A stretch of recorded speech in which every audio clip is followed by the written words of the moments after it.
Pagbasa mula sa aklat ng Deuteronomio. Sinabi ni Moises sa mga tao, alalahanin ninyo kung paano niya kayo pinatnubayan sa ilang sa loob ng 40 taon upang matuto kayo magpakumbaba. Sinubok niya kayo kung susundin ninyo siya. Tinuruan nga kayong magpakumbaba, ginutom niya kayo bago binigyan ng mana, isang pagkaing hindi ninyo kilala ni ng inyong mga ninuno. Ginawa niya ito upang ipakilala sa inyo na ang tao'y hindi lamang nabubuhay sa pagkain, kundi sa salita rin naman ng Panginoon.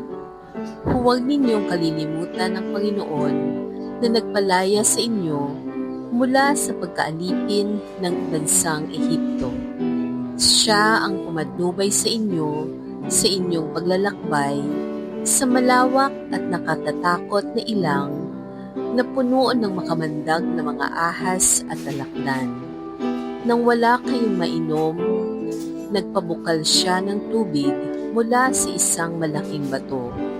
Kayo'y pinakait niya roon ng mana, isang pagkaing di ninyo kilala. Ang salita ng Diyos. Salamat sa Diyos. Salmong tugunan. Purihin mo, Jerusalem, ang Panginoong butihin. Purihin mo, Jerusalem, purihin ang Panginoon. Purihin mo ang iyong Diyos, kayong mga taga-Sayon. Yaong mga pintuan mo ay siya ang nag-iingat. Ang lahat ng iyong lingkod ay siya ang nagbabasbas. Purihin mo, Jerusalem, ang Panginoong butihin. Ginagawang matahimik iyong mga hangganan mo, bibigyan kang kasiyahan sa kaloob niyang trigo. Kung siya ay nag-uutos, agad itong natutupad, dumarating sa daigdig na hindi nagluluwat. Purihin mo, Jerusalem, ang Panginoong butihin.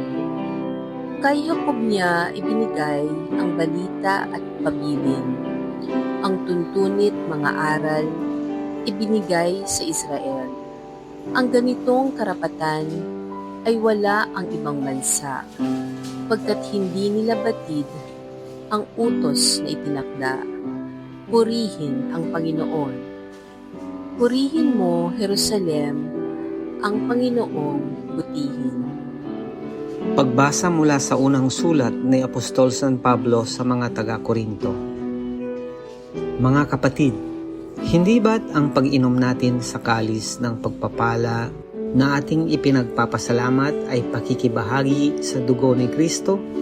At ang pagkain natin ng tinapay na ating pinaghahati-hati ay pakikibahagi naman sa kanyang katawan. Kaya nga, yamang isa lamang ang tinapay, tayo'y iisang katawan bagamat marami, sapagkat nakikibahagi tayo sa iisang tinapay. Ang salita ng Diyos. Salamat sa Diyos.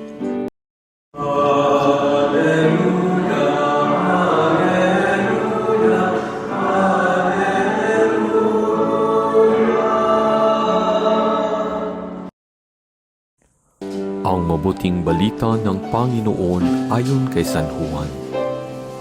Noong panahong iyon, sinabi ni Jesus sa mga tao, Ako ang pagkaing nagbibigay buhay na bumaba mula sa langit. Mabubuhay magpakailanman ang sinumang kumain nito. At ang pagkaing ibibigay ko sa ikabubuhay ng sanlibutan ay ang aking laman. Dahil dito'y nagtalo-talo ang mga Hudyo. Paanong maibibigay sa atin ng taong ito ang kanyang laman upang kanin natin? Tanong nila. Kaya't sinabi ni Jesus, Tandaan ninyo, malibang kanin ninyo ang laman ng anak ng tao at inumin ang kanyang dugo, hindi kayo magkakaroon ng buhay. Ang kumakain ng aking laman at umiinom ng aking dugo ay may buhay na walang hanggan, at muli ko siyang bubuhayin sa huling araw. Sapagkat ang aking laman ay tunay na pagkain at ang aking dugo ay tunay na inumin. Ang kumakain ng aking laman at umiinom ng aking dugo ay nananahan sa akin at ako sa kanya. Buhay ang amang nagsugo sa akin at ako'y nabubuhay dahil sa kanya. Gayon din naman, ang sinumang kumain sa akin ay mabubuhay dahil sa akin. Ito ang pagkaing bumaba mula sa langit. Ang kumakain nito'y mabubuhay magpakailanman. Hindi ito katulad ng kinain ng inyong mga magulang sa ilang. Namatay sila bagamat kumain niyon. Ang mabuting balita ng Panginoon, pinupuri ka namin, Panginoong Hesukristo.